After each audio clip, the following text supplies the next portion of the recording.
This show is sponsored by APCW Wrestling Academy. Learn wrestling from WWE Hall of Famer Robert Gibson.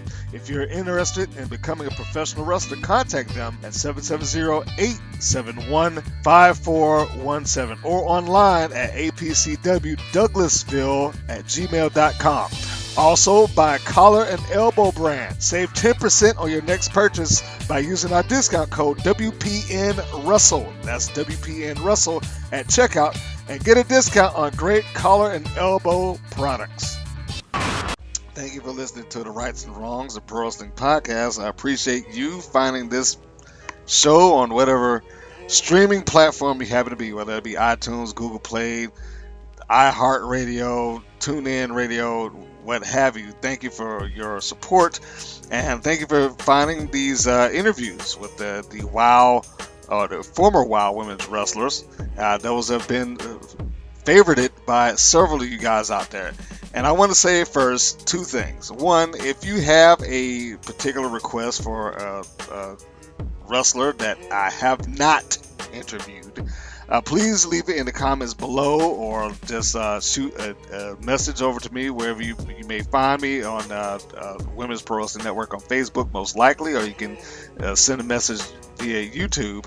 And if I haven't found them and if I'm able to track them down, I will certainly make effort to do so. Also, in this particular episode, we have Roxy Powers, who is, I believe this may be her first wrestling-based interview outside of the WoW universe.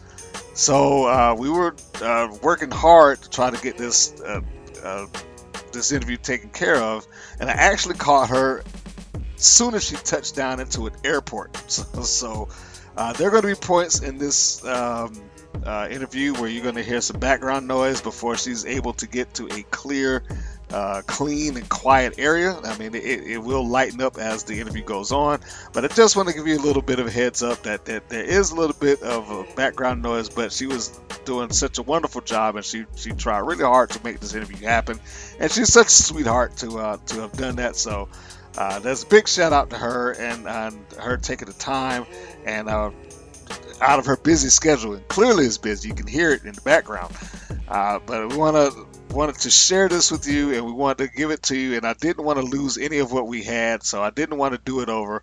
I wanted to give you it as we got it, and I hope you enjoy it. So there it is, folks. It is Mr. Green with Roxy Powers. You know, and we all have our 15 minutes of fame, and I'd like to take a couple of my 15 minutes to talk about the rights and the wrongs in the world of professional wrestling. WWE Championship. This match is for the ECW World Heavyweight Championship. The World Heavyweight Championship. The match and new NWA Heavyweight Champion of the world. We appreciate you guys coming out and taking your time to support women's wrestling in America. This match is for the AWA World Heavyweight Wrestling Championship. At this point, it's safe to say that the Rights and Wrongs of Pro Wrestling Podcast has the most coverage of anything related to WOW anywhere, and I'm going to stand by that, especially having tracked down my next guest. Yes, I used the term track down. You may know her as a trainer to the stars, Natalie Yco. But you are most likely to know her as the total athlete Roxy Powers. And we're going to discuss her time in WOW, how she got involved, where did the wrestling itch go, and what she's been up to since then. So ladies and gentlemen, with me now, Roxy Powers. Yay! When was the last time you've been referred to as Roxy Powers? Actually, just I would say literally a couple weeks ago, because I have a client of mine who found out that that's what I had done in my past, and she was so excited. She actually wrote an article about me. So she was talking about Roxy Powers, and actually, no, someone else the same. Actually, that was probably less than a week ago. It was actually 3 days ago. Wanted to see. Said, didn't you tell me that you had wrestled before? And I said, yeah. And they were asking to see some old pictures, and it's always funny going back to those photos of me with blonde hair. Do you not keep any video around? I mean, at this point, I would think as soon as somebody say, "Hey, weren't you so and so?" Like, yeah, let me show you the video. And you don't keep that around just for No, entertainment. no, Oh, come on now, not at all. Roxy. No, No, and not at all. I've never done a hashtag FBF either. No fast flashback or Friday anything or Throwback Thursdays. I just did one recently, but that was just because my client wrote that article, so she wanted me to share it if possible. So I said, okay, I'll do that. So I just put it on my Instagram story, so it's not on my feed. So if somebody happened to see it within that 24-hour window, then they've seen it. If not, then they missed it. So, and I'm Oh. sure a lot of people didn't even know what that was. There was one of my followers actually who said, I love you even more now because I didn't know that was you. So I was like, yeah, that was me. Well, So, then the question has to be asked: Why? It sounds almost as if you've kind of divorced yourself from the persona of Roxy Powers. Uh, why is it that it's kind of like, okay, if you catch it, it's not a secret necessarily, but you're not broadcasting it either. exactly. I just feel like I have other things that I'm working on or focusing on for my future. And if it comes up, it comes up. I mean, somebody else just actually, again, I'm so sorry to say I forgot another person about a week ago, just recently reached out to me and said that they were hoping for a photo of me where I'm not smiling because I smile in everything I do. I just feel like I look better when I'm smiling. And they wanted a non-smiling picture because they were creating a wrestling game and wanted to create a character after me. So, Roxy Powers, Okay. specifically. Well,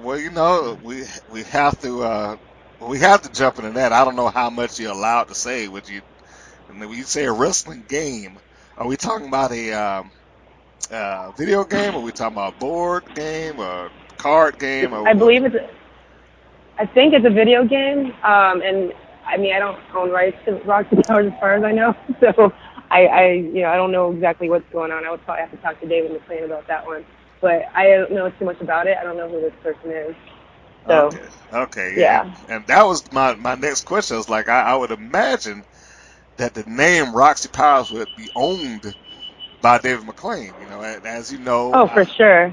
I've done a number of these interviews with a number of the Wild Girls, and I've never got the impression that they've owned their material, well, at least the persona of the person that they portrayed on the show.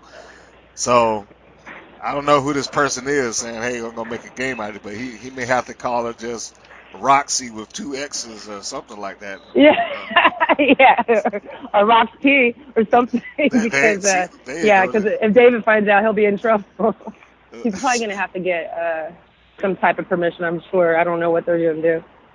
Okay, well, then let's go to the normal line. You answered some stuff there that just kind of came up out the clear blue, but let's go to the line of questions that we have prepared for you. The name, the total athlete. How'd you get that nickname for the show? I mean, were you pretty athletic before joining WoW? Yeah, that was my thing. I studied sports management, but I never did anything with it. I ended up just through martial arts. I was asked to help create a kickboxing program, and ended up being really good at it. Group fitness kickboxing. Ended up being really good at it.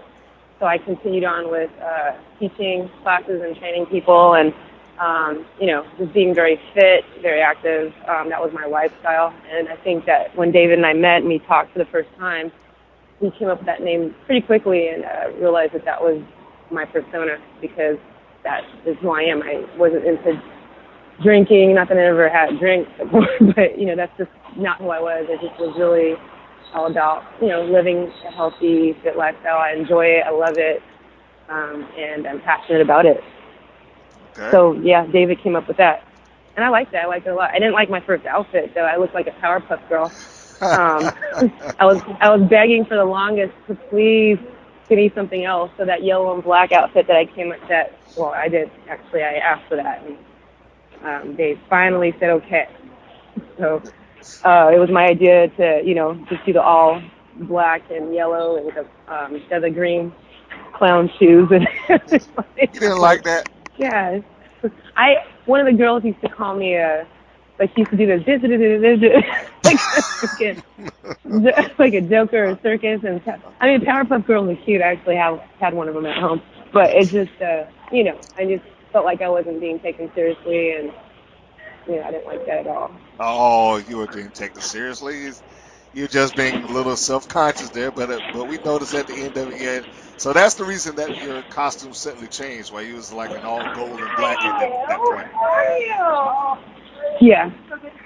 Or gold with black trim, I think. I don't know.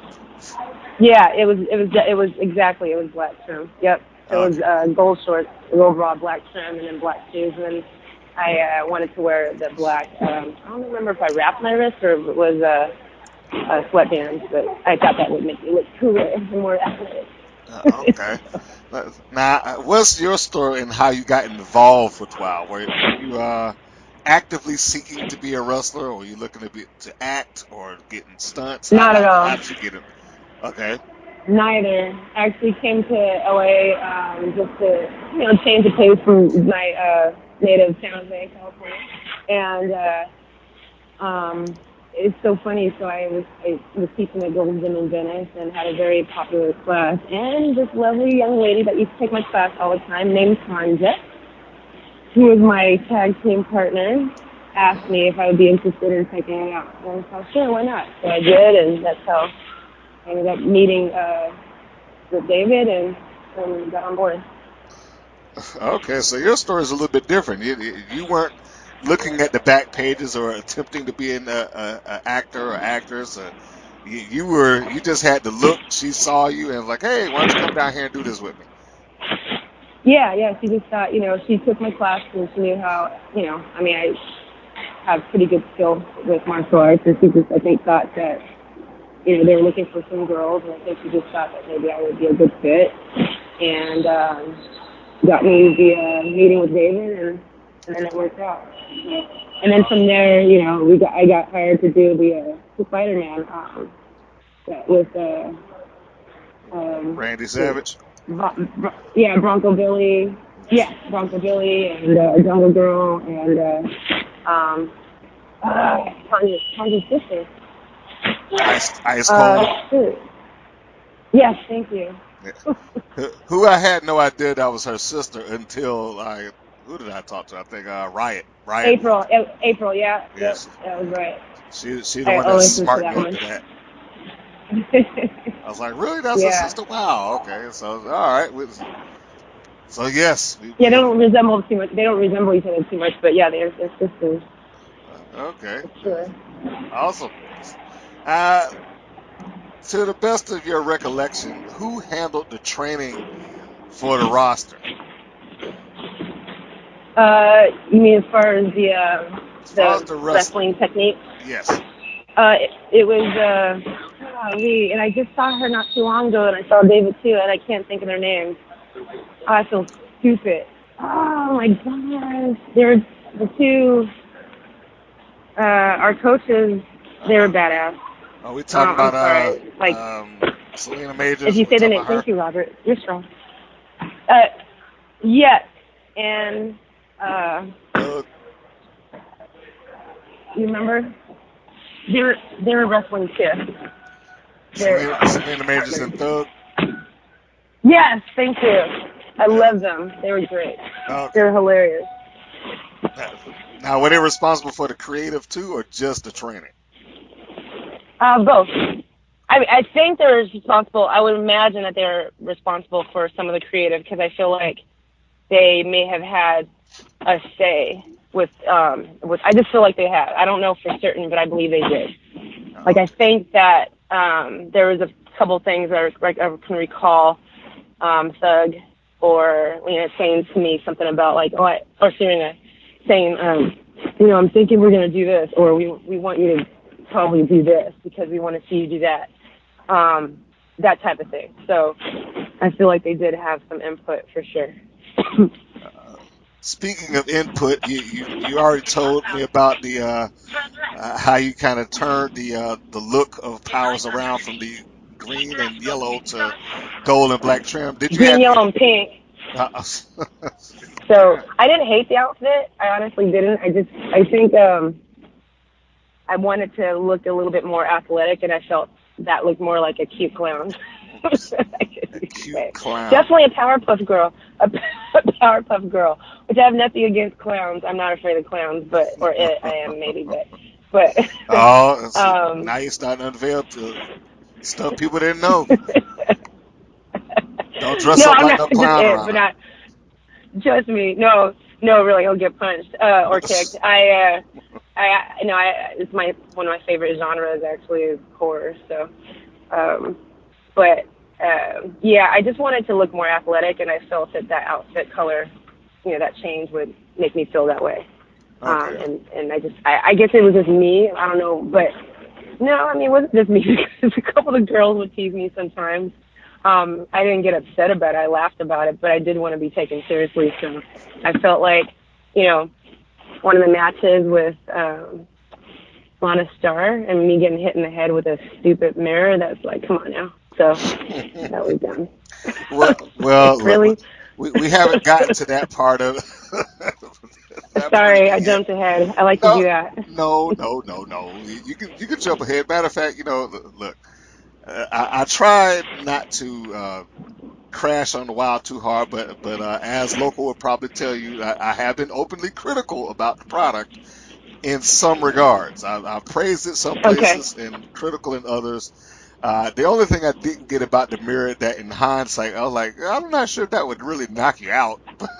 But Thank you. If anything, it should really just piss me off.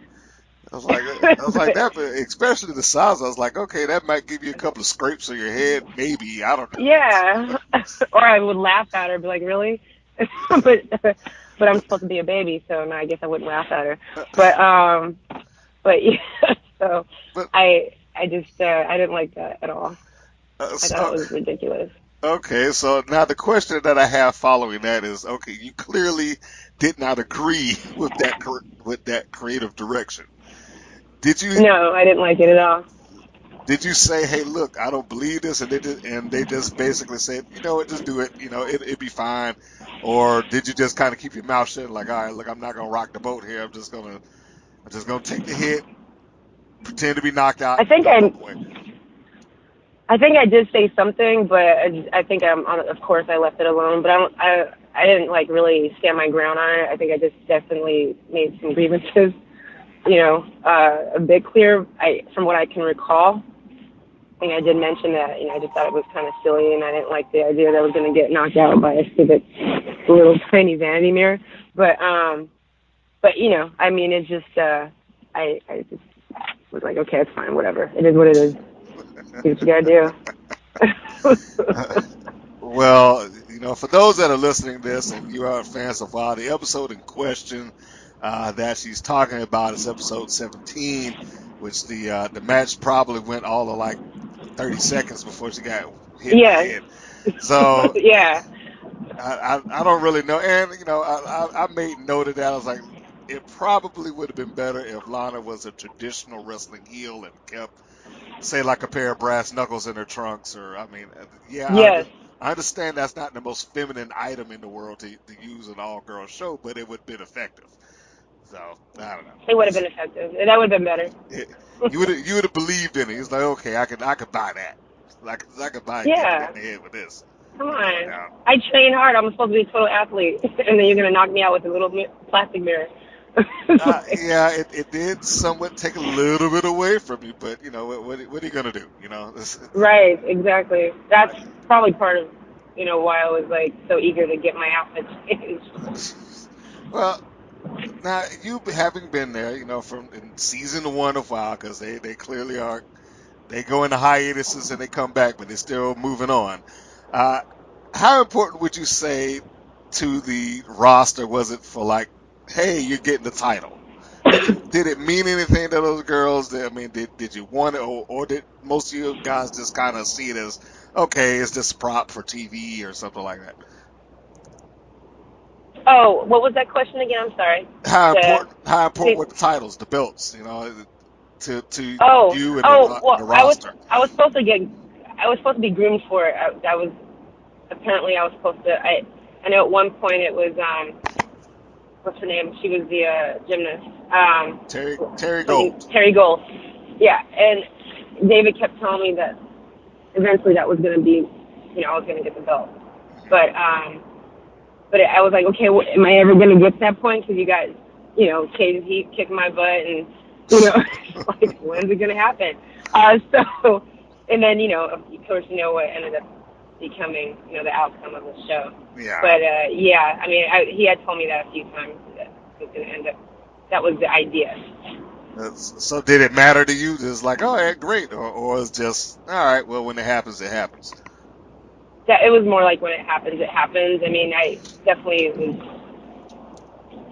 I was excited about the idea of it, but it wasn't like going into David's office every day. Hey, when's it gonna happen? So Oh, okay. I just went in there and trained hard and did what I was supposed to do, and hoped for it. I'm sure I brought it up a few times, but I wasn't beating a dead horse. Sorry to say that. No, don't be sorry about it. Look, we, and by we, I mean various ladies that I talked to. We've had the theory that, okay, I wonder if there was any storylines that were talked about that just never made it to air because, of course, the show ceased production after a while. But one of the things I think I was talking about with Loca was the fact that of the championship possibly going to somebody like you, because you were looked at as a top babyface in the company. So it's kind of interesting to hear you say, yeah, I was told at some point that I was going to do that.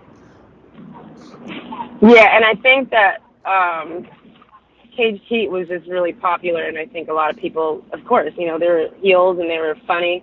Joanne, I love her. She's just so talented, and she's so hilarious, and I can't even. One day she entertained us all for like about half an hour. It was so I couldn't stop laughing. She's so talented, and she's really funny. I hope that she gets to do more often. So she deserves it. But I think that they were very entertaining. So I feel like that whatever they were doing was probably had a lot to do with the audience as well. The viewers. So, well, Delta, if I can find you one at some point, one of these days. Yeah. So one of these days, Delta. You'll get it one of these days. Were you there when they had the girls who did not make it? The Koala Kates and the Madisons and whoever the heck else was created for the show but just didn't show up. Yeah, Koala Kate. I remember Koala Kate. Madison? Why does that not sound familiar to me right now? Well, it didn't sound familiar to me either because I never saw her. Yeah, I don't know who that is, but Koala Kate. Yeah, Koala Kate. Oh my God. I had seen her not too long ago. I think she's acting now. I saw her about a year ago. Yeah, she looks good. She looks really good. See, a lot of those girls the only reason I even know of Madison is simply because of a promotional picture that's floating around. And I learned about it from that. But other than that, like I've never heard of. I didn't even know that a Koala Kate existed. Oh yeah, she definitely did. I think she had a boomerang. She's from Australia for sure. So. Now, for those that don't know, do you know why she never made it on air? No. All right. Do you? I think, so if you're listening, you may have to go to the archives because I did talk about this with somebody. I want to say Bronco Billy's interview said something to the effect, I think that her pass to be in the country or something like that was affected. She couldn't do the show. So, I don't know how legit that is. I'm just repeat it. You have to go back and listen to her to get it full. But I believe that's the gist. Yeah, that sounds familiar. It actually does sound familiar. I mean, because she's very active, and she's super fit. So I mean, and a great personality. So I don't know why she wouldn't have made it. So that sounds about right. I can see that being Okay. the reason. Uh, well, you clearly are in touch with some of your fellow WoW colleagues, so you haven't completely moved on from it. I mean, like again, Oh, look at you. I'm just remembering stuff. I am in contact with Joanne Davis. I talk to her mhm, quite a bit, and we reach out to each other on social media, but she's the only one I really have been in touch with. Koala Kate, I had seen her, like I said, because we worked at the same, where I teach group fitness. She was there as well. Maybe it was a couple years ago. But last time, and then she's on social media too, so we follow each other. So she okay, looks like she's doing well. Yeah. fantastic. Well, maybe this will encourage you to catch some of your old colleagues. Who knows? I mean, Who knows? one of your biggest feuds. I think both of y'all are basically in the same line of work. You and Slam. I'm just saying. Slam! Oh yeah, I do love her though. She's awesome. I'm See, not supposed to say that, huh? I can practically hear the smile on your face right now as you're thinking about these things. So, Misha, she's great. and, Yeah, I and loved having a rivalry. and see now that probably was the best amount of work that Roxy Powers did while on the air. I know that you didn't necessarily care for the beat downs or getting knocked out with the mirror and and all that stuff like that. It seems a bit hard to say, hey, I'm being groomed for the championship when I don't feel like I'm winning. But in all actuality, as I was doing the research for the show, I only think you were pinned or legitimately beaten once. Really? When you go back and you look at the entirety of the episodes that you appeared in, you have been on. Roxy Powers was on a losing team, but Roxy did not take the fall. That makes sense. Interesting. Tanja took the That's fall in interesting. the tag matches. Time to. Oh, you know, I never Roxy even realized that. Roxy took the hit in the head with Lana, but you weren't pinned. You were disqualified. Oh, The the only interesting. only time that Roxy Powers ever took a pinfall loss was from Slam Dunk. And slam dunk is legit because, yeah, that's really cool. And hey, she's like 5 million inches taller than me, so I think that Well, makes me happy. I'm yeah, okay with that. Slam Junk was groomed as the monster of the show. I mean, that started from episode one. She was positioned as the biggest, baddest, strongest girl there. So I mean Yes. that might give you a little bit of something. But uh, as we're talking about that, what were your thoughts when you found out? Hey, we're going on pay per view. And when did you find out y'all are doing a pay per view?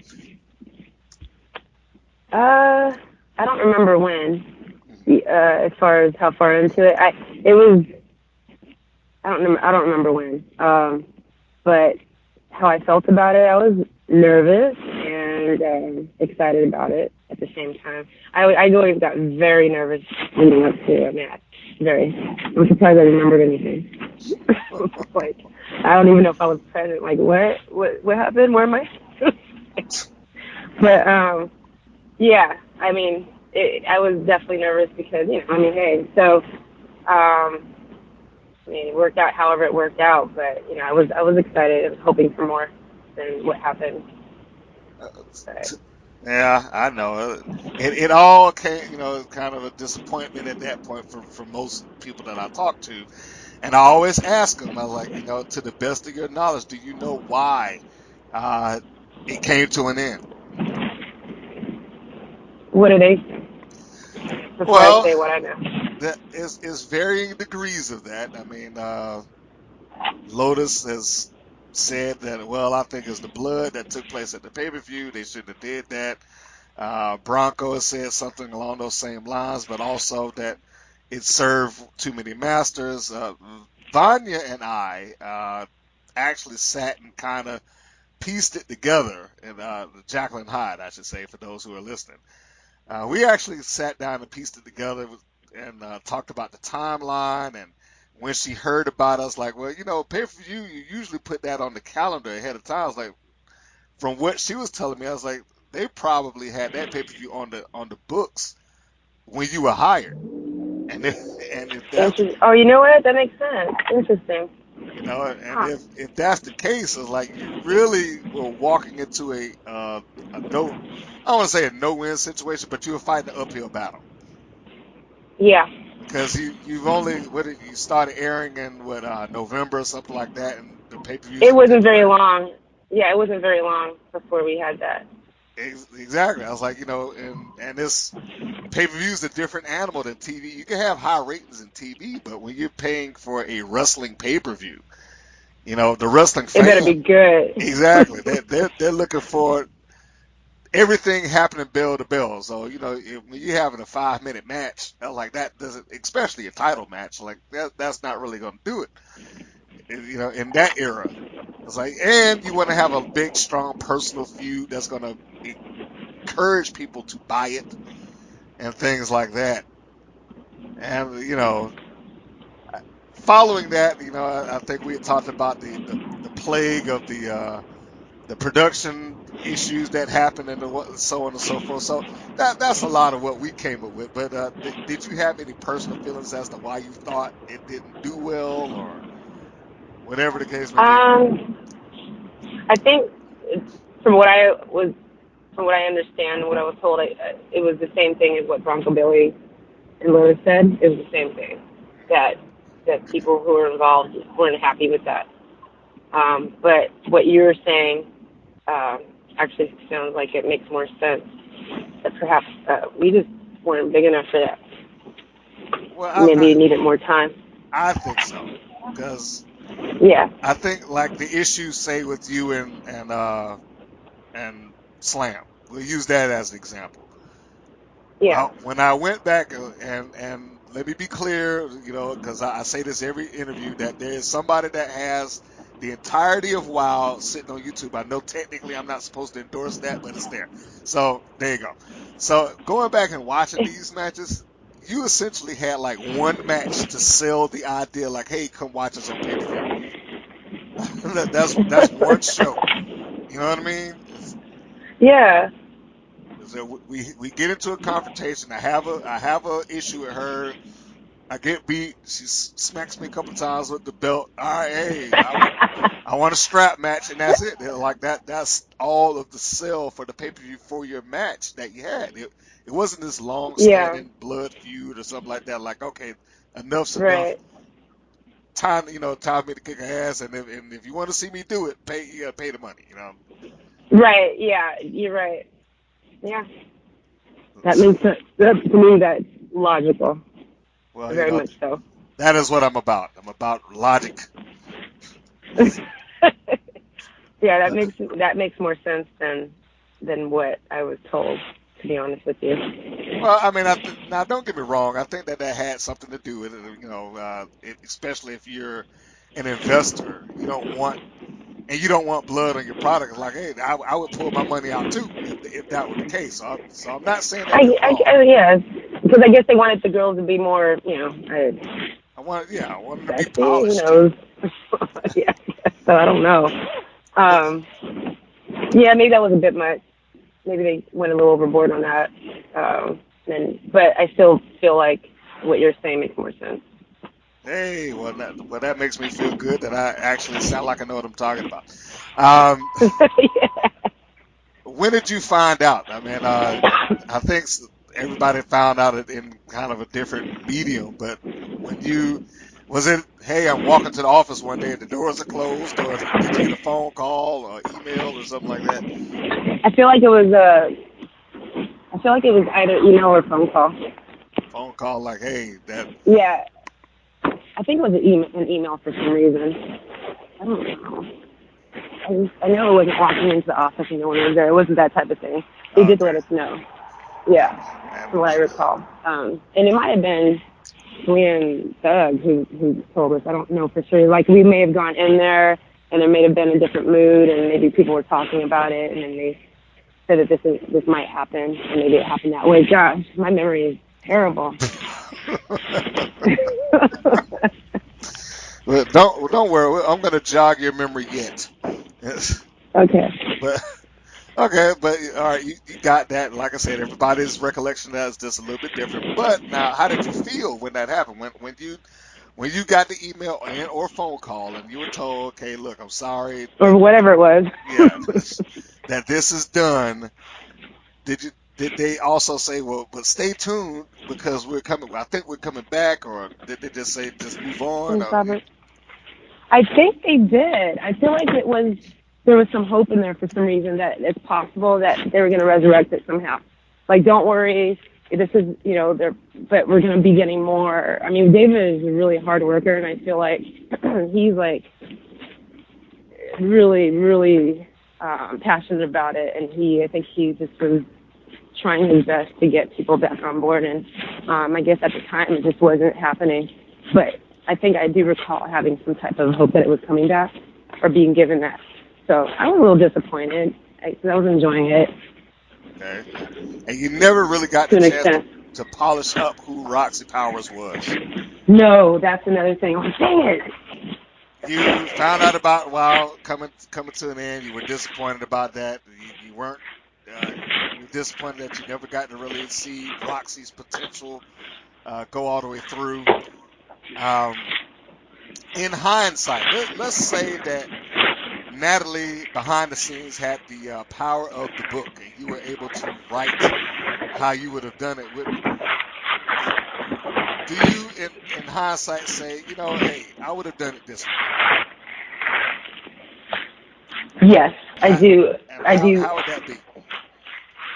I just feel like I would have been probably a little bit more, I don't want to say aggressive, but yeah, maybe a little bit more aggressive, and then maybe would have been a little bit more like, maybe more clear that, I think it really was because I'm a very nice person, like come off kind of goofy, that was probably part of why I became the Roxy Powers with the colorful outfit versus the one that I ended up becoming later. We were smiling and laughing, and I think I don't ever want to take that away from me because I like that part of me, but I think I probably would have wanted to be a little bit more, I don't know how can I say it, like badass, like Atomic Black and Atomic Blonde, but I'm trying to think of, would have wanted to be respected a little bit more, so I probably would have acted in a way that would have made that a more serious tone. Very clear. Yes, yeah. Okay. Well, you are clearly aware that WoW has come back in some shape or form. Were you contacted in going back? No, I was not, and that bothered me because I was like, oh, okay. So it was either because I just didn't have enough of a following, or they just didn't think, because he mentioned to someone else, oh, she's, come on, and I'm like, no, if he's interested, he'll reach out to me. I'm good. But then I did see him. I went to a kickboxing tournament, and he was there, and he was like, Roxy. And Selena was there, and it was good to see them, and he was asking about, and I think I did like a quick little interview for him on for their social media. I don't know exactly what channel, but and he was just saying, if you ever want to come back, let me know. And I'm like, okay. And he was like saying, maybe we'll see you on whatever, something that they had coming up. So. Okay, so you did run a David thing, but you were not initially contacted in the first revamp. No, I wasn't. I'm not ashamed to say. I'm not. I don't think that was a slight against you or anything like that. Because I heard you say you don't think you had a big enough following. I don't think that was the case. Not having a big enough following or anything like that. I don't know if I haven't talked to David. I contacted him through email at some point, but I haven't talked to him in depth about this. So I don't know if the decisions were based on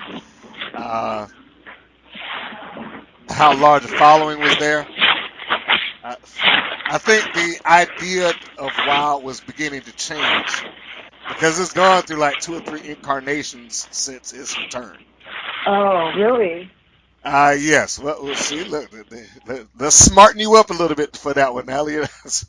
Let's see. When did it first? I think it first came back in 2012, and that incarnation of it was mostly a reality show type deal, and you might have had maybe 4 girls that were in the original crew back at that point.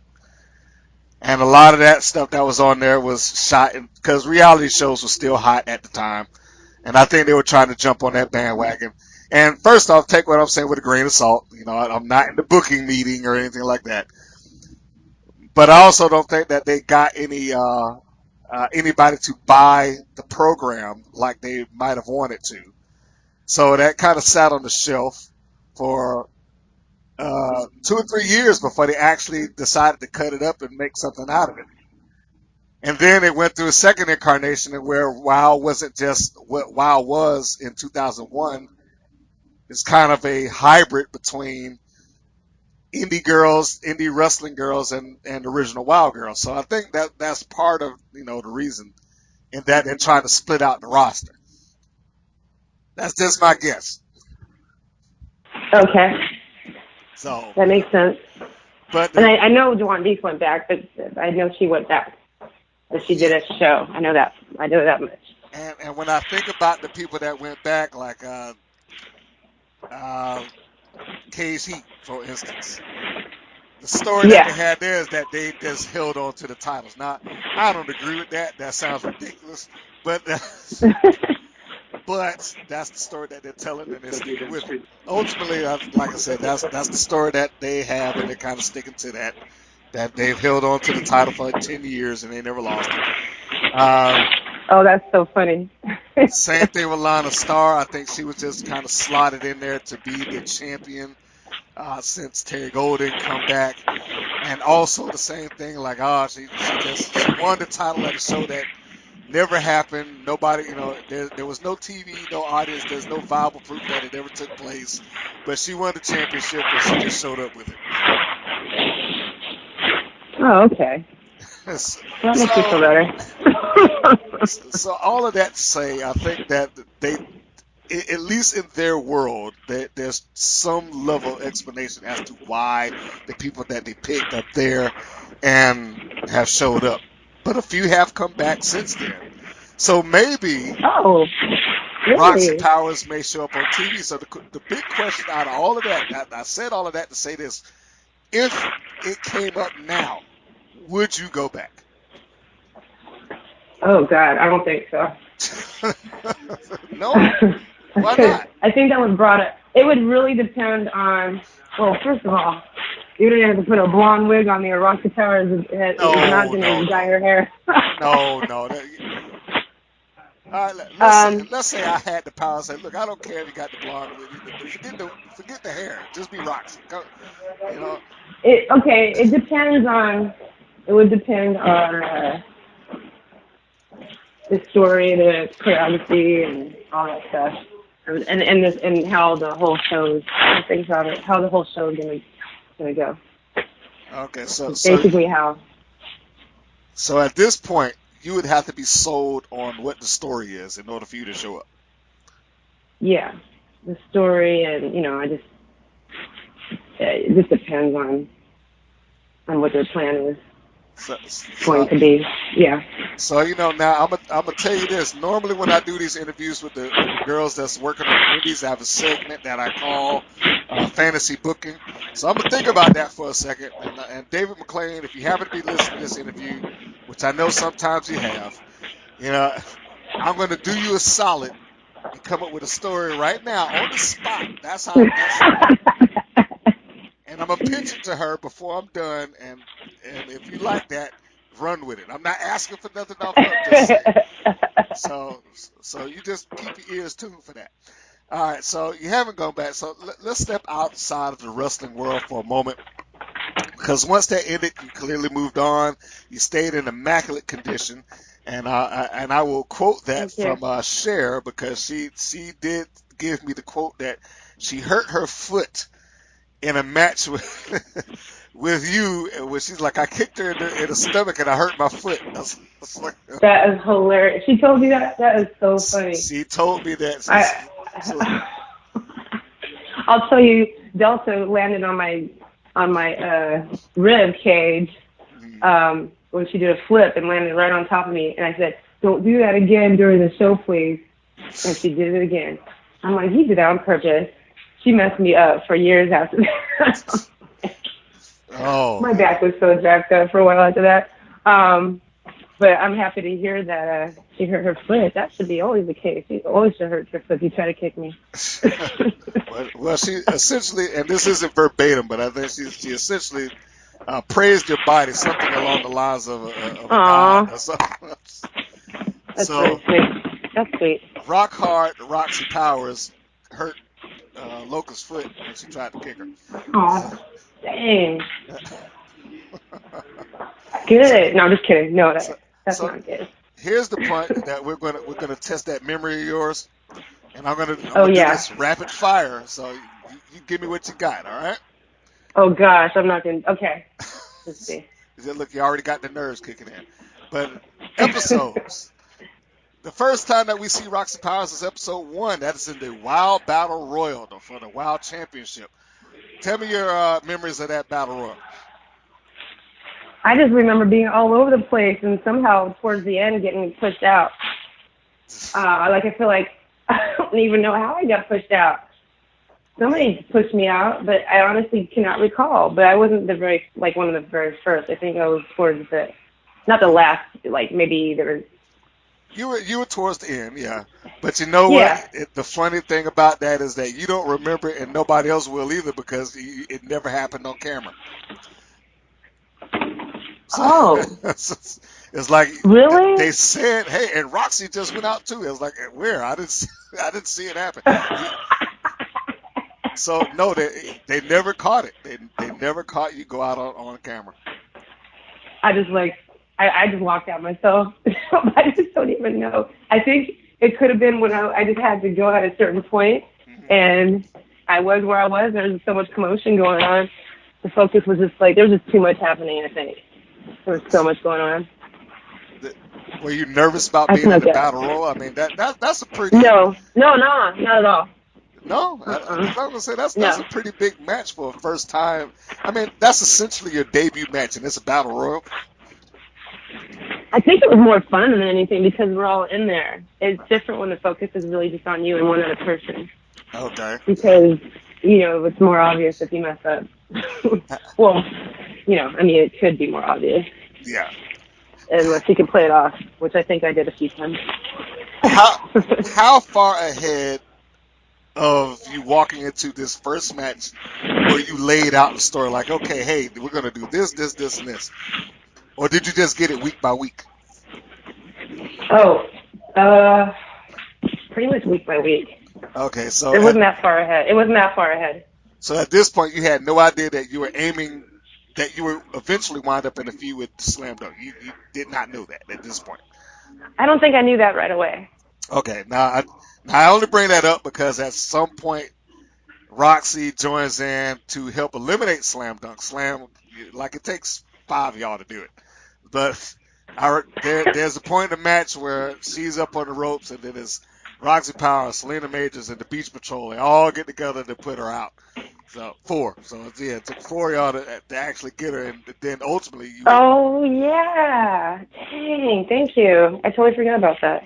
That's why I'm Wow. here. Mr. Green is here to bring to document and go through wrestling memory. Episode 5, we have Roxy Powers defeating Jane Blonde. So your first singles match is a win. Oh, yes. And you Yes. did that with a small package, and Jane Blonde refuses to shake your hand at the end, which is essentially a heel move, but officially speaking, Blonde never goes heel. What was the deal with that? Where was this going? I don't know. I thought that was odd anyways. I just didn't think that was a good match. I didn't want to fight her. Because I just liked her a lot, and not that I disliked anybody I had to fight, but I'm just saying that I just didn't find that to be realistic, because I didn't see her as a heel by any means. I didn't either. And like I said, yeah, she she was shows like up. supposed to be like a. Go ahead. No, I said she shows up. Both of y'all are basically baby faces in that, and then she does the heel thing at the end. But then I think by the next time you see her, she's back to like, hey, cheering. And, Yeah. like, what was that about? Like, I had a happy pill. I'm good again. I don't know what that was, because I just thought it odd. Oh. And I don't think I was the only one who felt that way. So, I mean, clearly you did. So it must have been, a major part of what people thought. I think that most people probably felt that way. Yeah, well, here's where it gets kind of off kilter because, like I said, I have been critical about some of the WoW products. So again, if there's some management of WoW that happens to be listening to this, you can send your comments to my email, and that I will address them there. But episode 9, we slot Roxy into a tag team match with the lady that is apparently and officially responsible for getting you into wrestling. You tagged up with Tanya, the warrior woman, which is WoW's answer to Xena. And you're taking on Lana Star and Patty Pizzazz in round 1 of the tag team tournament, which again, the absurdity of both women are knocked out with the mirror. So. Oh yeah, she was too, huh? Yes, and not a new mirror. It's like both of you got hit with the same mirror, and it just like, bam, we're done. Somehow that magical mirror just can knock people out. Like, yeah. Now, what do you recall about this? Was there anything about this that stands out to you?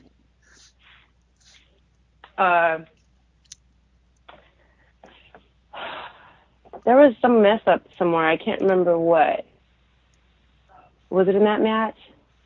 Something happened. This is a trick question. Something happened. I don't remember, but it's no trick question. I mean, like I said, my only thing, I thought that the finish with the mirror was kind of. It was a weak finish with the mirror. I didn't necessarily care for that, but especially both of y'all taking it at like once you hit it once. If I was going to buy the idea that this mirror could knock me out, I certainly don't think that this vanity mirror could do it twice. Yeah, not at all. So I mean, to the warrior woman and the total athlete. Like, yeah, I was like that seemed a bit off for me, but. It was what it was. I know that this is supposed to be the first round of the tag team tournament, but I also wanted to ask, like, all right, look, you started off as a single. You had a couple of weeks before you were in a singles match. Why did they just suddenly throw you into a tag team? You know what? That's a good question. I'm not sure. I don't know why. And I didn't like it either, to be honest with you. I mean, I loved her. I just didn't understand why that had to be the case. So, once again, that made me feel a little weird. What was the word you said? It's a little weird. Yeah, I just felt like, okay, once again, it's something else that's making me feel like it's taking me away from the championship. So I didn't feel like that was, if I'm supposed to be a total athlete, what do I need? Someone to help me kick some ass. Yeah, and I like Tanya. She had, and I'm gonna say this as nicely as possible. She has impressively long legs, and I mean that in the nicest way I could possibly put it out there. I don't want to come off. She does. Oh, thank you. Yes, she does. And she nailed a couple of people with those spin heel kicks that she did in the match. Yes, she did. She did. But yeah, I do agree. I didn't necessarily understand the sliding of this tag team tournament, especially this one coming up. Episode 14 didn't make any sense to me unless you know something that I don't. So probably not, but let's see. Okay, so we're going into episode 14, and it's Roxy and Tanya again against Cage Heat, but somehow and inexplicably, unless I have forgotten something, Roxy and Tanya get another chance at this tournament after they just got eliminated like episode 9.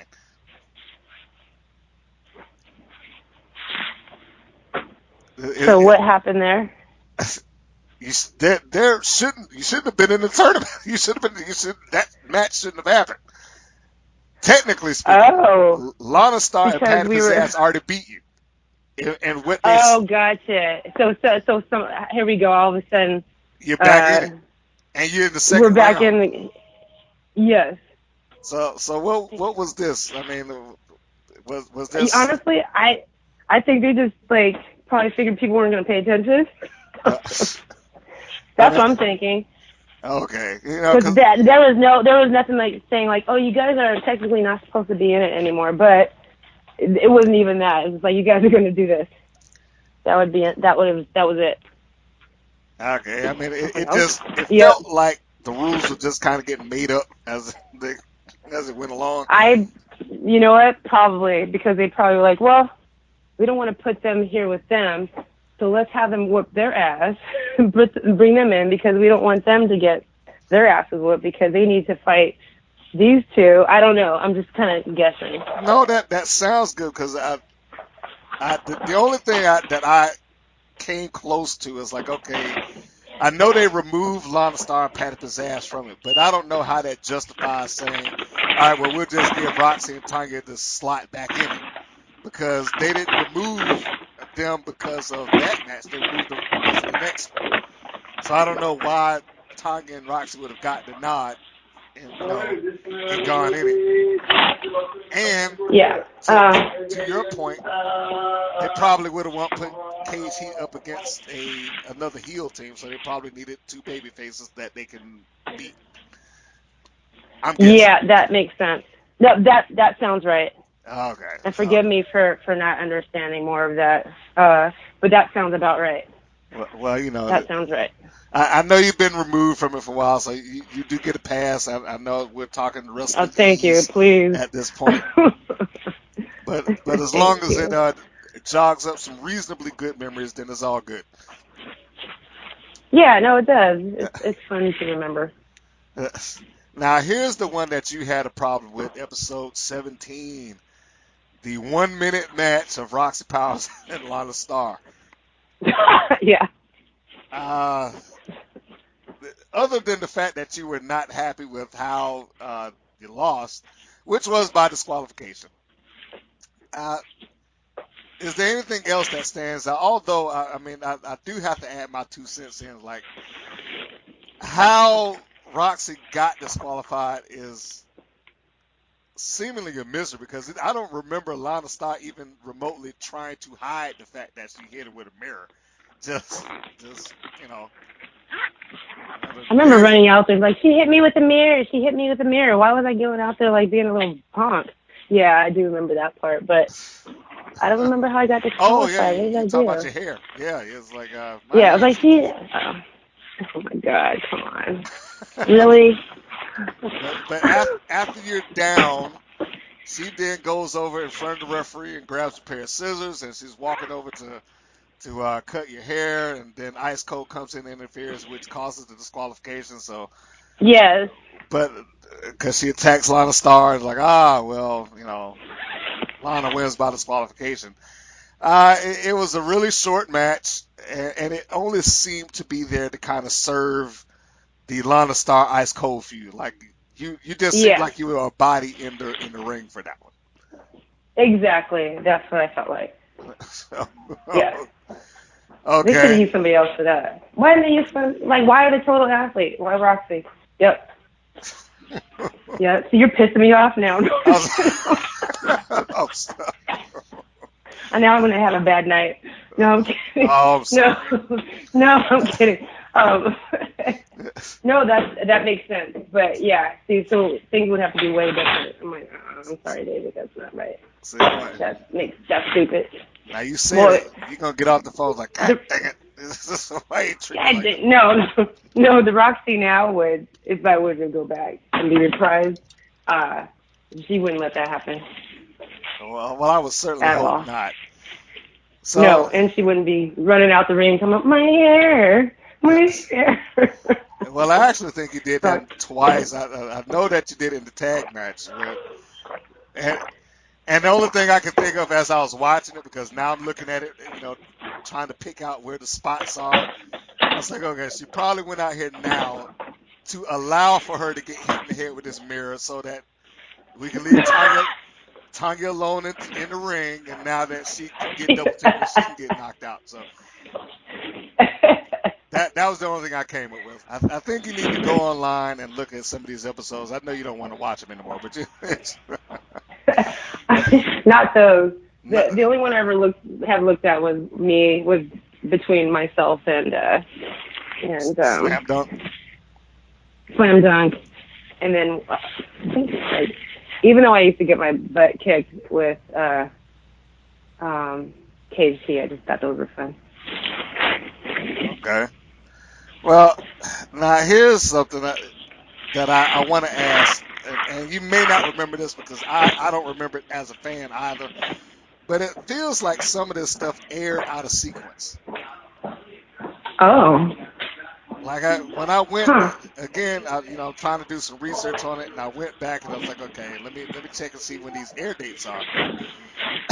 And it looks like the pay-per-view aired ahead of the episode that sets up Roxy and Slam Dunk, which I like. I don't know. I don't know how that works. Well, I mean, look, so it's like, okay, I couldn't remember, but it seemed like the pay-per-view was just a match, okay? Yeah. But then the The strap match happened later, right? The strap match happened after. The match that should have been the blow-off match happened just on a random episode. Yeah. Which didn't make a lot of sense to me, but it doesn't make sense. But you know what? I recall that being the case, and I think now that I think about it, I do believe that I thought that was strange. So you had the pay-per-view. After episode 17, that's the next time we see you in the ring. Is at the pay-per-view. Did they say, hey, we don't know what we're gonna do with you? Let's just give you a match. I mean, did you show up that day and they're like, all right, you're wrestling Slam Dunk? Was there any plans for Roxy Powers walking into that pay-per-view? Yeah, there was plans. Okay, so the plan was you're wrestling Slam Dunk. Yes, and I maybe at that point I knew that there was going to be a future with us both. I don't recall for sure, but I do believe that was the case. Okay. I don't remember how soon I learned about the strap match, but it would have made sense for the strap match to have been associated with the pay-per-view.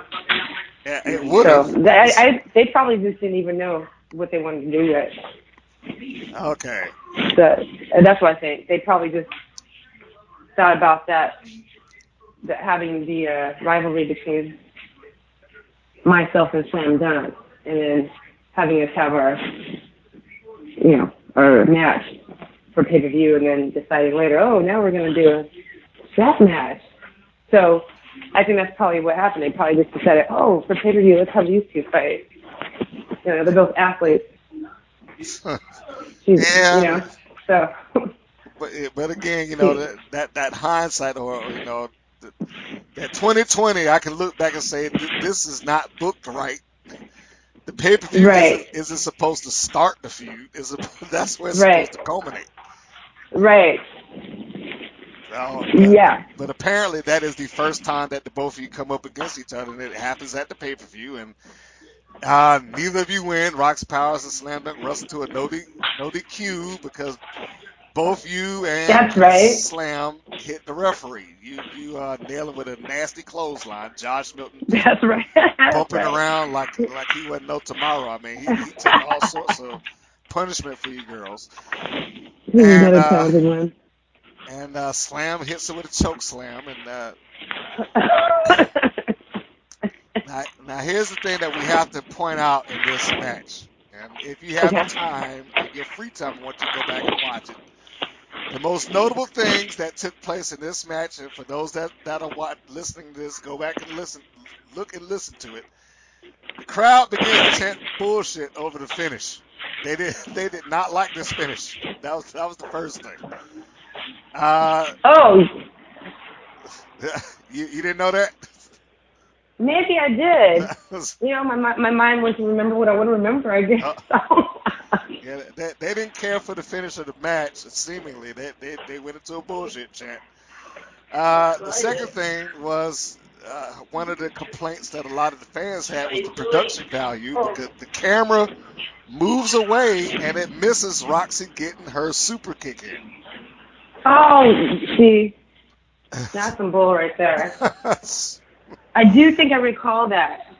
That's ridiculous. Like, why would you? Who was holding the camera?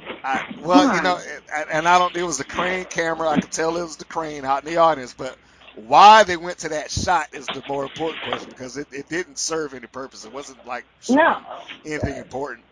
And the only reason that you know that it happened is because Lee Marshall said, "Oh, and Roxy hits her with a super kick," but we don't. Yes, and then you don't see it. Yep, I remember that. Where is it? Where was the super kick? Who knows? You were in the ring somewhere. Somewhere. We the fans just didn't get to see it at all. But the final thing is that if there was any plus for Roxy Powers as a character or as a persona, this probably was it because after that happened, the crowd begins a Roxy chant. Roxy. Exactly. I do remember that. I remember. At this point, and you're like, no, that never happened. I just said that. I do remember that. You had him in the palm of your hand right there. So if there was ever a affirmation that Roxy had a fan base, that was it right there. Yeah, that made me happy. Unfortunately, the production kind of took away from the match, but I don't know. Yeah, right. So that was a great showing. So by the time you go back to TV, I think now, do you remember shooting episodes after the pay-per-view? Because some of this stuff is pre-taped. That much I'm positive of. But do you remember doing anything after the pay-per-view? Was the pay-per-view it, or did you already have the episodes in the can? I feel like that was it. I don't remember doing too much after that. Okay. Because now the reason that I came to that is because while talking to a Cher or Loca for those out there, while I was talking to her and we were talking about the match listings of Cage Heat, they have two other matches that happen after the pay-per-view, and they have the third member of Vendetta that shows up, who I found was an original member of Cage Heat, but she got hurt, and they replaced her with Loca. And so the funny thing there is that after the pay-per-view, you see them on camera, and the three of them, they hand the titles off to Vendetta, and then they walk to the ring, which is the pre-taped match, and they're actually wrestling her underneath the mask in the match. It's like, oh, that's great. Oh yeah, I remember that. So yeah. I remember that. So that is pre-test. Like, that is just the funniest thing to me. It's like, just hand these titles off to her. Now we're going to go wrestle you 2 seconds later. Now I got to look back at that. That is like the funniest thing ever. I have to go look back at that. Oh, it's funny. Once you know that, it's hilarious. Oh my gosh. Now it's like, I really have to look back at that. That was hilarious. I had no idea. That was so funny. That's just how I just kind of disconnected while I was in it too. I guess. Oh, you can't disconnect it. You got to be in No. I'm saying I was clearly because I just didn't even realize. Oh yeah. I forget. Or I just don't remember. That's so funny. Yeah, I forget the young lady's name. I couldn't pronounce it anyway, so I'm not going to butcher her name, but the way I butchered yours at the beginning of this episode. No, you didn't do terribly. That was okay. Okay. So now episode 19. Getting back to that, this is the first of 3 matches? Was it 3 times? Yeah, first of 3 matches. Second, because the first was at the pay-per-view. Second of 3 matches with you and Slam Dunk. So now, y'all came out of the no DQ match at the pay-per-view. You're going into your second match. Slam wins by putting her feet on the ropes. This Yes. this may be the first time that she had to cheat to win a match during the course of the show, and it's also the first time that Roxy Powers is pinned. Like I told you before, if you go back into the Yes. entirety of the season, Roxy had not been pinned. She hadn't given up, and she hadn't pinned. She hadn't tapped out or anything like that. It was, you were on a losing team, but you did not actually lose. But this is the first That's time. good. That's So, good to know. any memories at this point? Like, do you recall any instruction when they say, "Hey, when you guys go out here, this is what we want," or anything in the match that comes to mind as you're thinking about it? Uh, I do remember that. Yeah, that was how it was going to be. They were going to tell that basically she was going to be putting her foot on the rope, and that was going to be it. Mm-hmm. But I thought that she was going to be cheating. Okay. But why do I remember something about? Did I try to do that too? Did I try to put my foot on the rope? If you did, it got cut out. Now that's one thing I can say, that looking back on that show as a video editor, it's a highly edited show. That much I can tell you. It's like this show is highly edited. Now, I don't know if that's a good thing or a bad thing, but I know that Yeah, some of this stuff is cut out. it might have been a necessary thing. I don't know, but And I that's don't. I fine. don't know if I did. I just for some reason I feel like I did something like that, but maybe not. Well, I would hope What? not, because you're babyface. No, no, You no, shouldn't be no. cheating. Yeah, I wasn't supposed to do that. I was supposed to be, the all-around athlete. Yeah, like you're not supposed to be doing that. Right. So, No, I think I made it. Try to make it clear to, because didn't she do it more than once? I think I was trying to point out to the ref that she had her foot on the rope. you did, yeah. At the end of it, you're like, rough. She had her feet on the ropes, but no, Dude, she are you didn't do paying it more than attention? once. You just, at least what is shown is that once she does it, uh, and she gets away with it, you look up just before that 3 count. You say, rough. She got her feet on the ropes, and Oh, yes, by that's then right. It it's was too over. late. Yeah, it's cool. Which leads into the following week, which was probably, I guess, shot that same day. I don't know. But you come out, you cut a promo, slammed up. She interrupts the interview, and it turns into her choke slamming you and the referee. And Yes, once she does it, yes, she takes the ref's belt, and then she begins to whip you with it. Now, here's yes. my question about that. Traditionally speaking, now, I'm from Atlanta, and wrestling is perceived, or presented a little differently here. Strap matches are usually pretty brutal. Mhm. Whose idea was it, like, hey, we're gonna put you guys in a strap match? Because the most part of the strap match is the two people strapping each other with this thick leather belt, which is not fun under any circumstances. But Right. but whose idea was, like, hey, that's a good blow off strap match? Yeah, I think I know. It. I don't.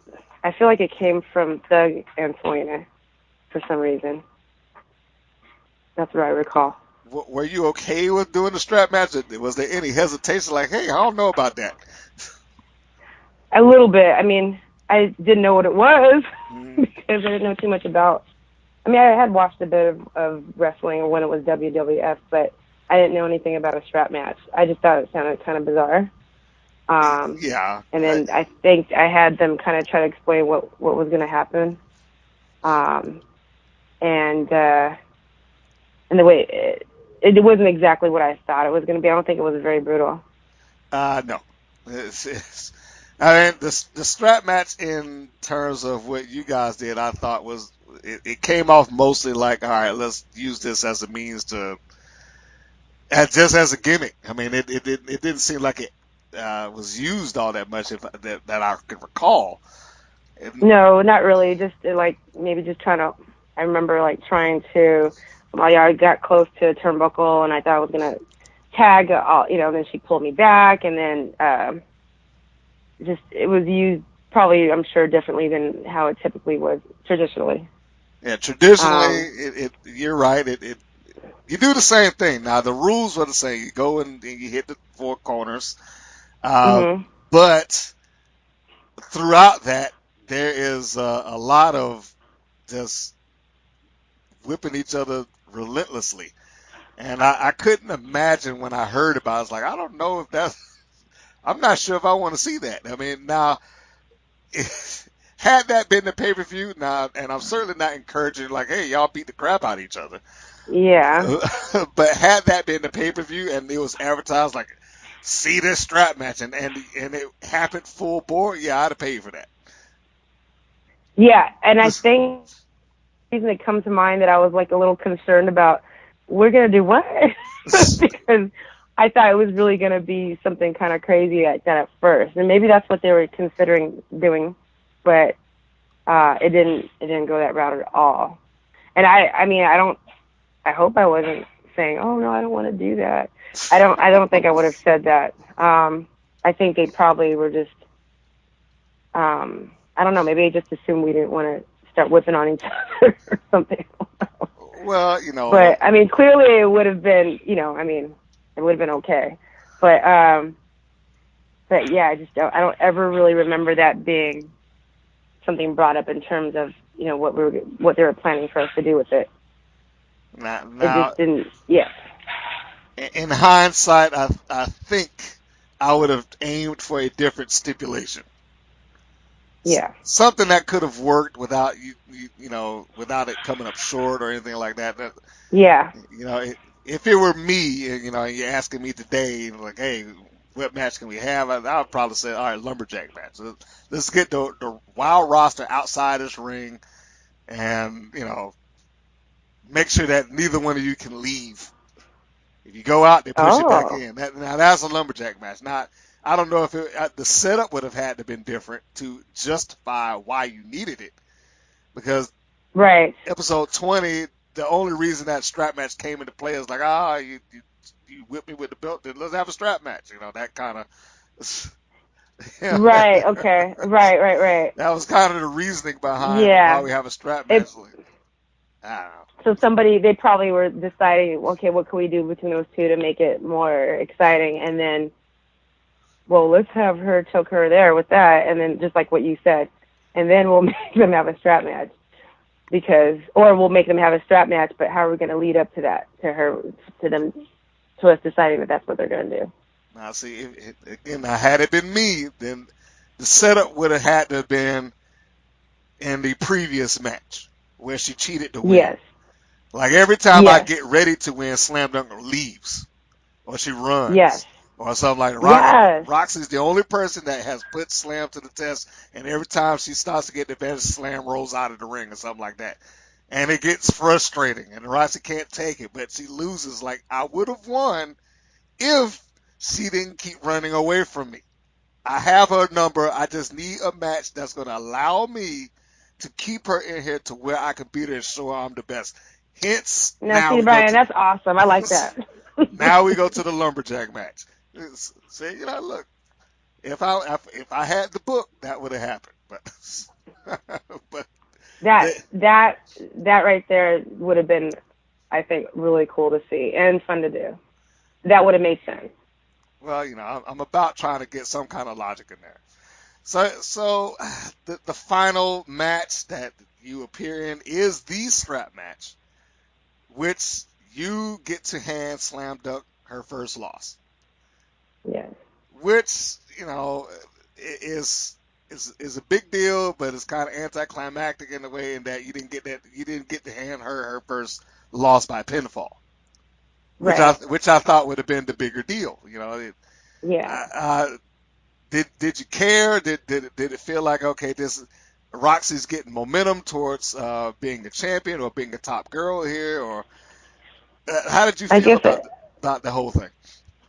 I guess I didn't care. I think that I felt like, I was like, okay, cool, momentum. Now, if it were now, no, I would care. But back then, I just was like, whatever. But it's not really the way I would have wanted to end it if I think about it now. But yeah, I think I felt like there was some momentum for me at that point. Like, okay, now maybe things will start, picking up for me in terms of being taken a little bit more seriously, maybe. Or is there going to be more mirrors knocked upside my head? I don't know. Well, More mirrors in my future. I think the problem there is while at points seemed like it took girls who were supposed to be top girls like Roxy Powers and then inserted them in situations to where you were just a body. Like I Yeah. said with the Lana Star thing, they could have put anybody in that match. It wouldn't have mattered. Yes. That Yeah. should It have could have been been like, a Hammer and Heather Steele or somebody like that. That's yeah. no offense to her, but she wasn't being used as a top girl. So if that's the case, then have somebody like that come out there, or Jade, or somebody who already has that on their resume. So I'm just losing, Yeah, no, that makes sense to me. And then when you have Roxy lose somewhere, it needs to be lost that matters. Something that's going to lead up to something and turn it around because Lana Star was essentially the top heel of the company. So if Roxy loses to her, then why isn't she looking for a revenge? Right. Yeah, I thought that was so ridiculous, and I didn't even like the idea of it in the first place. Well, I just what I didn't when they say yeah, and what's gonna happen? Oh yeah, well you're gonna get knocked out by a mirror. I'm like, okay, would have made a really? difference if they had chosen different. If you had suggested something different, like can she hit me with this? Do you think they would have been receptive to it? I thought that it was just ridiculous that her character was supposed to be able to do that to me in the first place. Come on. Well, So yeah. I don't think it would have mattered if it was like the atom bomb or something. It was like, I mean, I just thought it was just stupid to pair us up with them. Well, how about this? If Roxy was to lose, let's say that the match actually took place, and Yeah.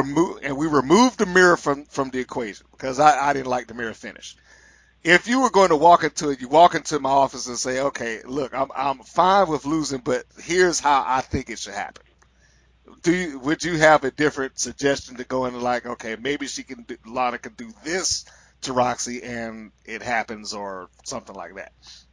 Like if I'm whooping her ass and then somehow she finds, like somehow I guess my dumb ass isn't paying attention, and she has something up down her top or in her top, and somehow pulls that out and like I don't know, sticks me with her. So, like I don't know, or just somehow grabs maybe somebody sneaks in a chair and says, "Hey, take this," and she takes the chair and smacks me upside the head with it. That would have been better. Okay. Well, if I knew that you were leading into a feud with Slam Dunk, then now that would have been the ideal thing. At least I think so. Yeah. Like, if we already know, because I think that match is ahead of the pay-per-view. If you already know that that's happening, say 2 weeks before that, you and Slam Dunk have words, which starts up a feud, even though y'all haven't touched yet. I got a match Right. with Lana Star. The match is competitive. We don't want it to go a minute because a minute doesn't. That sucks. That's not good TV. No. Roxy's winning, and Lana being the heel isn't supposed to be having advantage anyway. But referee goes down because clearly he doesn't mind taking a bump. He doesn't see anything. Here comes Slam. She runs from the back, runs into the ring, choke slam on Roxy Powers, rolls out. Lana rolls on top, 1, 2, 3. So, that way Roxy stays strong in that I could have won. Lana gets her win, and now it pushes the feud over with Slam Dunk. Okay? Y- Serves all masters. yes.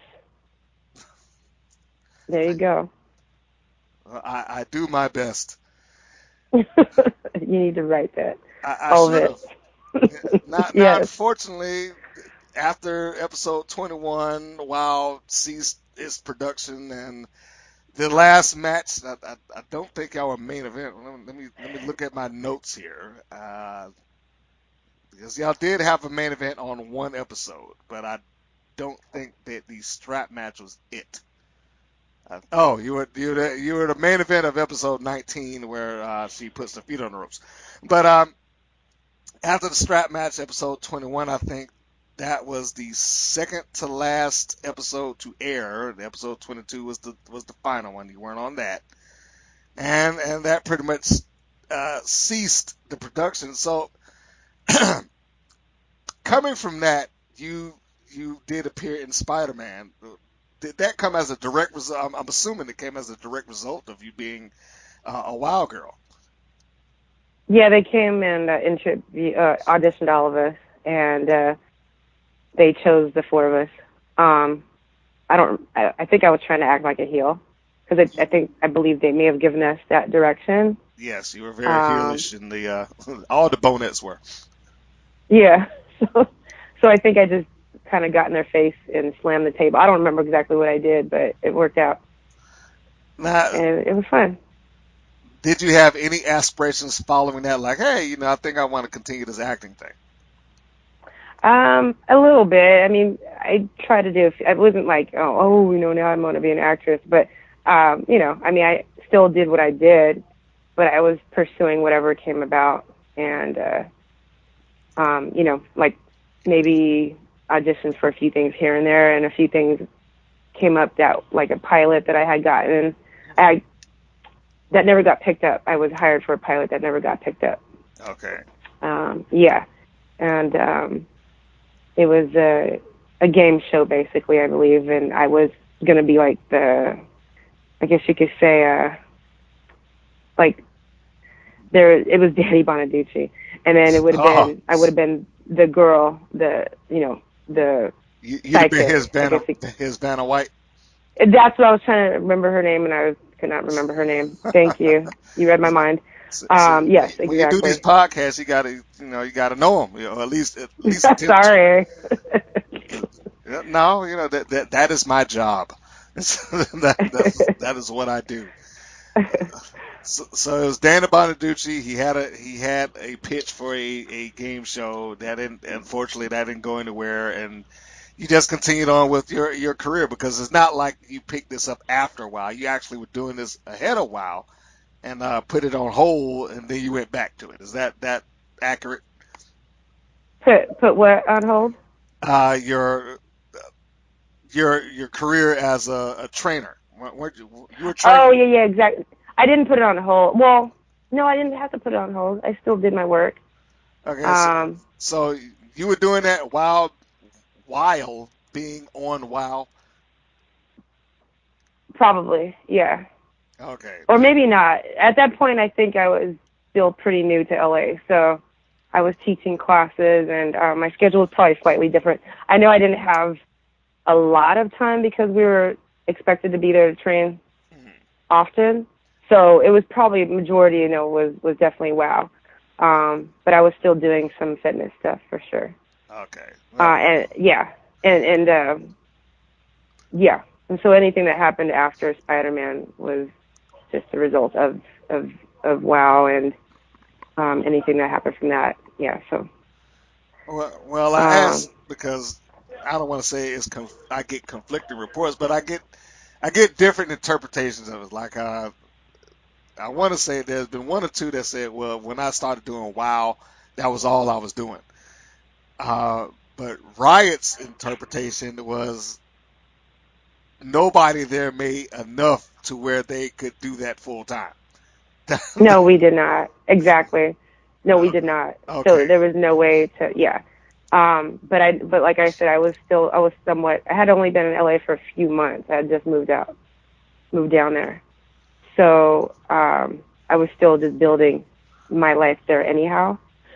So it wasn't like I had an established, if it was like how I am now, there's no way I would have been able to, for what we got. No, that wouldn't have happened. Well, not at all. Well, without talking numbers, because I didn't go into the numbers with her, and she painted a pretty accurate picture. I think she said something to the effect, and she called out a couple of names, like, okay, well, so and so was still doing this person was still doing stunts, this person was working at an amusement park, and things like that, which is really kind of odd considering you're on a national televised product. Right. But at the same time, somebody could walk into, say, I don't know, 7-Eleven and possibly see you behind the counter or something, And I'm just calling out something, not saying that you worked there. I don't want Right. anybody to get that idea that hey, she was a cashier. No, I'm not saying that. I'm just No, no, using no. that Yeah, I know. as the example. Uh, I was doing mainly group fitness, and okay. so I'm sure that I was still teaching my classes, and I'm sure I was probably just able to get those subbed out if I had to. And then as far as clientele, that was slowly growing. So any private clients I had would have definitely just been, it's not like I don't remember the exact hours, and I don't really remember exactly what my schedule was like at the time. I'm getting old, but it's just, I don't know now if you put 20. How old were you when you walked in it's not proper to ask the age, but I'm yeah, I trying to. don't care. If you go on my social media, I tell you the year I was born is right there. Okay, well, I'll put it this way. What year was it? 2001? 2001. I said that to say this. If you put Roxy Powers next side by side with Natalie, there's probably not much difference, other than hair or something like that. Oh, thank A you. more sleek look. So I think you'll be fine. Let's see. So my birthday is actually next Sunday. It's in 10 days. Happy birthday. Thank you. So I'm like, see, minus. Oh, I was like 33 years old back then. When you were on the show? Yeah. Okay. So you just immaculate condition from start to finish. Well, I'll be 50, so let's put it that way. No. Yes, the big 50. Mm-hmm. I don't believe that. Thank you. Are you kidding me? No, 68. Okay. Yep. That That's what I'm is saying. That's what crazy I'm saying. impressive. Thank you. Well, Yeah, most definitely. That's what I was like. I could be the den mother or something like that at this point. If they asked me to come back on there, but to reprise Roxy. I wouldn't admit it. Who would know that? Look, Yeah, go. no, people don't usually, which is great. I appreciate that. So somebody came back and wrestled at 50 in the WWE. Goldberg went back and yeah, I think he's 50 years old. He went back and he had like 3 big matches. Yeah, Now they that's protected him in the ring, but that's what you're supposed to do. That's what wrestling is about. right. So come on. if he could No, do no, that, you're right. I You're think right. you could do Age that is, too. and I could. Yes, and I definitely could, because age is nothing but a number, and I try to say that, make that very clear. It's really your attitude. So It's really your now I attitude. may have to start the petition to get you back into a wild ring. Uh, for the silver. just because we talked this up now, I was like, you may need to go back in there. Uh, I just to having just to redeem myself, if anything. yeah, I think you need just that one.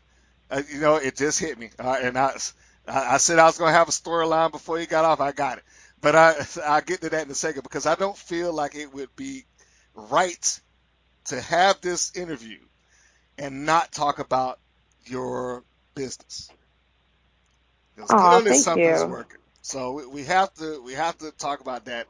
Uh, for those that are listening, tell them the name of your business and what it is you do. It's called Eco Active, YCO Active, and it's an activewear line. Activewear that basically was designed and created for women that are badass and don't be afraid and are not afraid to be badass. So all of the styles were named after women of history. We have the headship suit, we have the Nefertiti, the Boudica, the Joan of Arc, we have the Michelle after Michelle Obama, the Tomo, just all of these women that made history, that were warriors, are what we were inspired by. And it's my business partner. She was a client of mine and a friend, and this is something I've been wanting to do forever because I was repping other people for so long, and I have wanted to do this myself, and was starting to meet with some people to get it going. And she said, I want to do this with you. So we teamed up, and she's definitely the yin to my yang, for sure.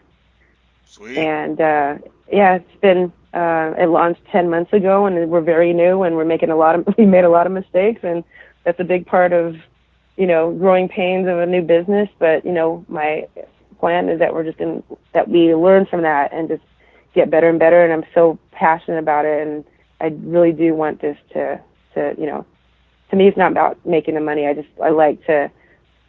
love fashion, and I love seeing women wearing my clothes and loving how they look and how they feel, and that makes me happy.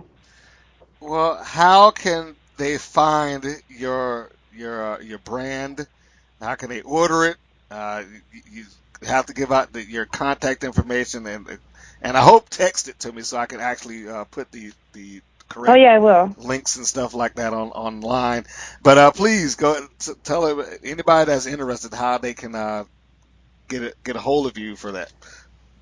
It's the website is ecoactive.com, YCOactive.com, and we have an Instagram and a Facebook. The Instagram is I'm doing that all myself right now, and it's Ecoactive. Basically, that's it. And then my Instagram, Natalie Yco, so that also will take them to Ecoactive.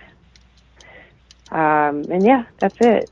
And we take any questions about anything. So if anybody has any questions about fit or whatever, that we will answer them immediately. I really try to stay on top of that. So my natural question from that is, how have you not partnered with WOW? I mean, how has this not taken part? And I hope David McClain hears this part. I seriously do. Yes, David, what's up? I mean, to be honest with you, well, I do know someone who works with him, and that was something that we kind of actually talked about briefly, but I don't think I actually brought it up in relation to the activewear, but I was thinking about that. No, I think we did. And there has been a recent change in something. I'm trying to, but that was brought up, and I know she and I were discussing that, about bringing that up to him. So, yeah, you know what? I'm going to send him an email. Well, if nothing else, I would think that at the next show, hey, here's Roxy Powers' vendor table, and look at her, she's not wrestling right now, but you get an autograph and look at her stuff. That is about as natural a fit as you're going to have. Dang, Brian, awesome. I love it. I'm doing that. Come on, look, even if he doesn't invite me, I'm coming anyway, so be ready. They'll say, look, hey, I was one of your girls. Cut me a break on the vendor table. You don't need to be just like, all you got to do is be there, be in the building. That's it. Within that world, Roxy is going to be a celebrity. They know her, and if you're there, he's going to talk it up. Yes, yeah. Look who we have over the table, Roxy Powers. Yeah, I know he will. That's a good point. When is the next show? I don't know. I have not begun advertising their next thing. I believe it'll probably be at the Belasco. But if anything, I would say get in contact with Cher, because I know she's still in with it. Okay, well, I can reach out to him because I have his email, and I know someone who works with him, representation in a way. So I'm gonna reach out to both of them. There we go. This is the plan, and this is what we are gonna do. Mr. Green providing new ideas through the podcast. That's right, folks. You're listening to the rights and wrongs of pro wrestling, and even here, you get business done. Make no mistake about it. So I've done my good deed for the day, I think. Yes, you plenty did, and I really appreciate that. And you got me talking way longer than I said I would. I was. See, now what did I You're tell good you? at it. It was just, it was fun, and I told you people like to talk about themselves, don't they? No, I had a really good time. I'm And glad you enjoyed that. I appreciate your ideas, and I'm definitely going to do that. See, And no, you're very insightful, and I appreciate this interview. It was fun. well, I thank you for coming out of your shell to come back into the world of broadcast media / pro wrestling and talking about yourself for a little while and letting people know, that you're still around. And I don't want to hold you up too much longer, but if they want to drop you a line and say, hey, I watched you on TV or whatever the case would be, are you open to that? Would you allow them to kind of follow you on your social media and drop you a hey, I missed you or whatever the case may be? Oh, of course, people do it all the time anyway. Okay, so your Instagram, that's the same as your business, or where would you like them to do that on your social media? My personal Natalie Yco for Okay. that. Okay, so any fanfare that you may have or anything like that, you could drop it on Natalie Yco, and I'm Yep, assuming that YCO. that would be Instagram that you would prefer. I'm gonna guess. Yes, you will not get any. I don't really. I'm hardly ever on Facebook. Okay, so there you have it, folks. Natalie Yco, Roxy Powers. She is there. Oh, I forgot to ask. I mean, if we said about WoW, but I forgot to ask, did you ever get contacted by any other wrestling promotion? Like once WoW ended, were you ever approached like, hey, I like your stuff.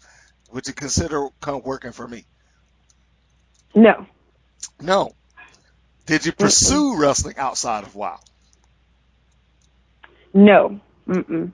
Notice. There was an idea for boxing. Uh, I had a manager for a second, and then I decided I didn't want to go that route because I wear glasses and I can't see without my contacts, and you can't fight like that. No. Yeah. So, and I didn't want to do LASIK at the time. But I hit hard. I think I would have been, probably would have done quite well at the time, though. They wanted to have me fight Layla. I'm like, oh, hell no. So, it's like, I mean, the training was fun and the idea of it, but I think once it was realized that, I can't fight without having the surgery, I was like, yeah, I'm okay. I don't want to do that. Oh, okay. So now we've come to the point where we have to tie a bow on this.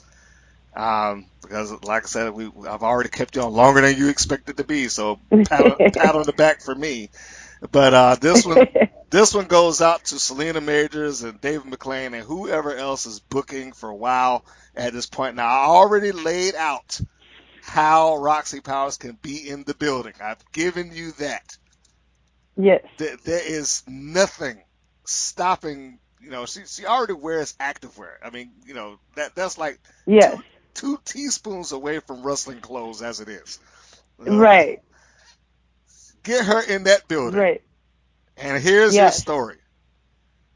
WoW champion comes up, who is currently Santana Garrett. You're going to have to look her up. Okay. She she is a babyface. Nothing, and I got nothing against the babyface match. And when she comes out, she's like, "Hey, you know what? I grew up. I watched this before I even got into the business.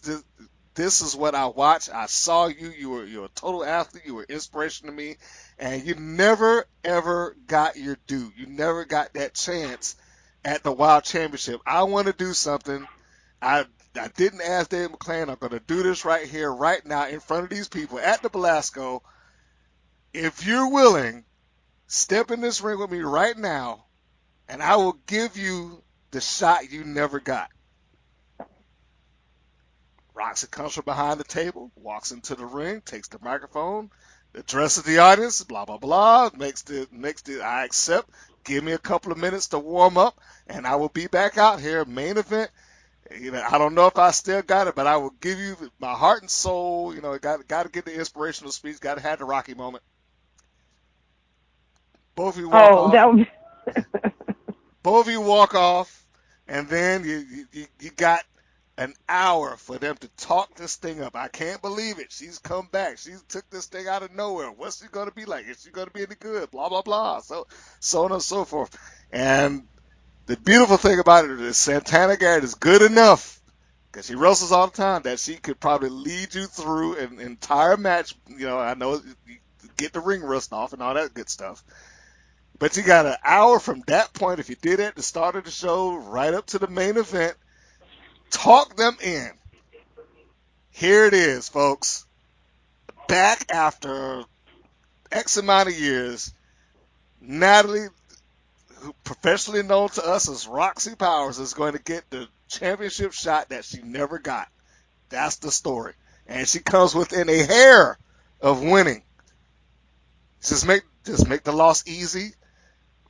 People get up, applaud. You shake a hand. Thank you I appreciate it. I love you for that. I'm back off. Thank you, everybody, for letting me have my chance. That's all I ever wanted. End of story. Interesting. So David McClain, that is in the universe now. It's there. I guess it depends on how I'd have to lose. Well, that would say it has to be a nice subtle loss, like that kind of slip on the banana peel thing. You roll her up, Yes.